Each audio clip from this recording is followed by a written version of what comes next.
Praneeth group వారి group park Spanish model triplex Vilas Dundigal Gagillapur.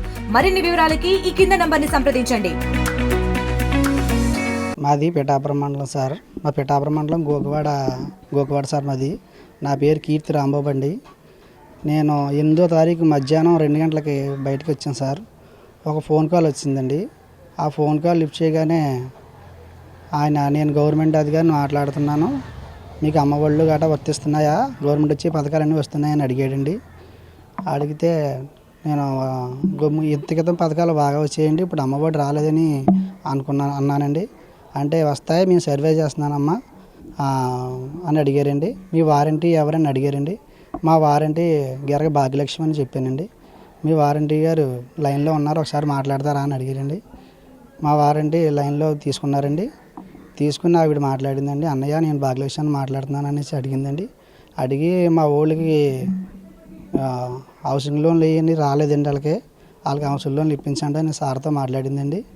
మాట్లాడిన తర్వాత అన్నీ చూస్తానమ్మా, ఒకసారి ఇంటికి వెళ్ళి వాట్సాప్కి వెళ్ళి పెట్టండి, మీ ఇల్లు అని చెక్ చేస్తామని చెప్పారండి. అలాగని మేము ఇంటికి తీసుకెళ్ళానండి. ఇంటికి తీసుకెళ్ళిన తర్వాత అవన్నీ చూసి చెక్ చేసిన తర్వాత కనీసం మినిమం బ్యాలెన్స్ ఉండాలా, మీ సెల్లో అసలు డబ్బులు లేవేటయ్యా అని అన్నారండి. అంటే మినిమం బ్యాలెన్స్ మా ఫ్రెండ్స్ని అడిగి నా దగ్గర లేకపోయినా ఒక 30,000 నా సెల్కి ట్రాన్స్ఫర్ చేయించానండి.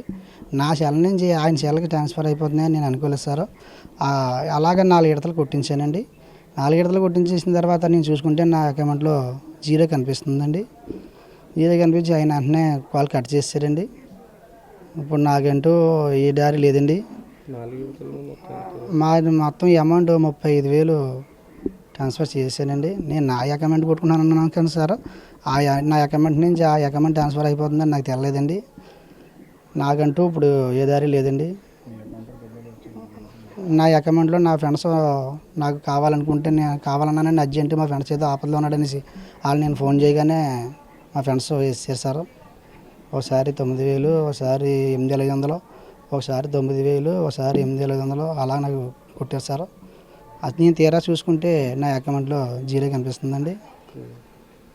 నాకంటూ ఇప్పుడు ఏ దారి లేదండి. నాకు ఈ పిఠాపురం మండలం మా డిప్యూటీ సీఎం గారు ఉన్న ఊళ్ళో నాకు ఏదో న్యాయం చేయాలండి. మరి ఆయన ఉన్నది ఊరండి ఇది. మరి నేను ఇలా మోసపోయింది సార్. నాకు చూస్తే ఏ దారి లేదు. నేను ఏ రోజుకి ఏ పూట ఏ రోజు బయలుకి వెళ్ళబోతుంది నాకు గడదు సార్.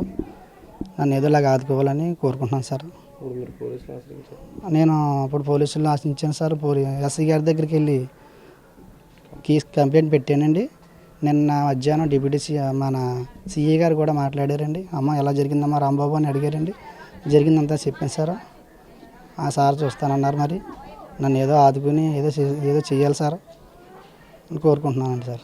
పిఠాపురం సర్కిల్ పరిధిలోని ఉన్నటువంటి పిఠాపురం మండలం, అలాగే గొల్లప్రోలు మండలం, అలాగే కొత్తపల్లి మండలాల్లోని ఎవరైతే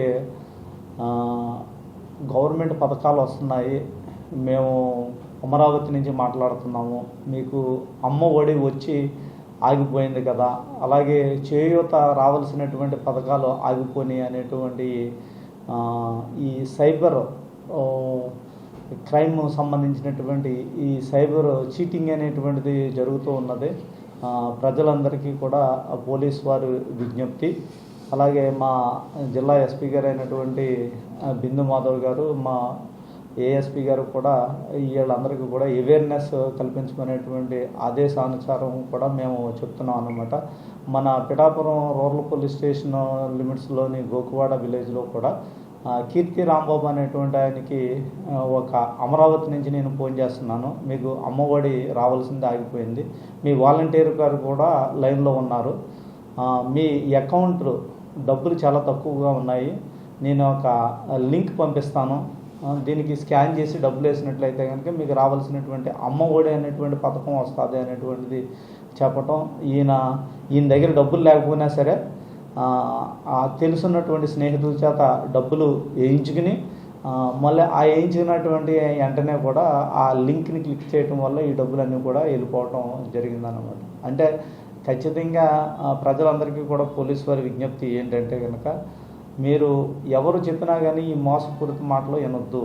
మీ దగ్గర ప్రతి ఒక్కరి దగ్గర సెల్ ఫోన్ ఉంటుంది, అలాగే ప్రతి ఒక్కరికి కూడా బ్యాంక్ అకౌంట్ ఉంటుంది, అలాగే ఏటీఎం కార్డు ఉంటుంది, అలాగే ఆధార్ కార్డు ఉంటుంది అన్నమాట.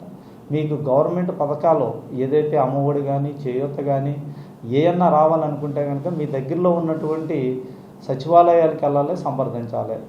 తర్వాత మీ బ్యాంక్ అకౌంట్ ఏమీ పనిచేయకపోతే కనుక బ్యాంకులకి వెళ్ళాలి, బ్యాంక్కి వెళ్ళి మీ పని సంప్రదించి మీ పని చేయించుకోవాలి. అంటే ఆధార్ కార్డు బ్యాంక్ అనుసంధానం అవ్వలేదు, మీకు ఏటీఎం ఆగిపోతుంది అనేటువంటిది వాళ్ళు మిమ్మల్ని మాటల్లో పెట్టి మీ బ్యాంకులో ఉన్నటువంటి అంటే బ్యాంక్ అకౌంట్లో ఉన్నటువంటి మనీ అంతా కూడా మీరు వాళ్ళు మీ ద్వారా తీసేసుకుంటూ ఉంటారన్నమాట. అంటే మీరు మాటల్లో పెట్టిన తర్వాత మీకు డబ్బులు పడతాయి, మీకు ఓటీపీ వచ్చింది, ఆ ఓటీపీ ఏంటని అడిగితే కనుక కూడా మీరు ఆ ఓటీపీ చెప్పేస్తున్నారు. అలాగే ఈ క్రైమ్స్ అన్నీ కూడా జరుగుతున్నాయి. కాబట్టి ఈ సైబర్ క్రైమ్స్ ఖచ్చితంగా బారిన పడొద్దు అనేటువంటిది ప్రజలకు విజ్ఞప్తి చేస్తున్నాను అన్నమాట. నిన్న ఈ కీర్తి రాంబాబు కూడా ఇలాగే 35,000 ట్రాన్స్ఫర్ అనేటువంటిది జరగటం జరిగింది. దానికి కేసు కట్టడం, దర్యాప్తు కూడా చేస్తున్నాం. ఎవరన్నా కానీ ఈ సైబర్ క్రైమ్ బారిన పడ్డటువంటి వాళ్ళు సైబర్ నెంబర్ ఒకటి ఇవ్వడం జరిగింది, 1930. ఖచ్చితంగా పొరపాటు కనుక జరిగితే కనుక వాళ్ళు ఆ నెంబర్కి ఫోన్ చేసి వాళ్ళ బ్యాంక్ అకౌంట్ లాక్ చేసుకోవడం అనేటువంటిది కూడా చేయాలని చెప్తుంది. త్వరితగతిన పోలీస్ స్టేషన్కి వచ్చి కంప్లైంట్ ఇవ్వాలని కూడా అందరికీ కూడా మేము విజ్ఞప్తి చేస్తున్నాం. ఇండియా పాకిస్తాన్ ఉద్రిక్తతలపై లేటెస్ట్ అప్డేట్స్ కోసం డౌన్లోడ్ చేసుకోండి RTV లైవ్ యాప్.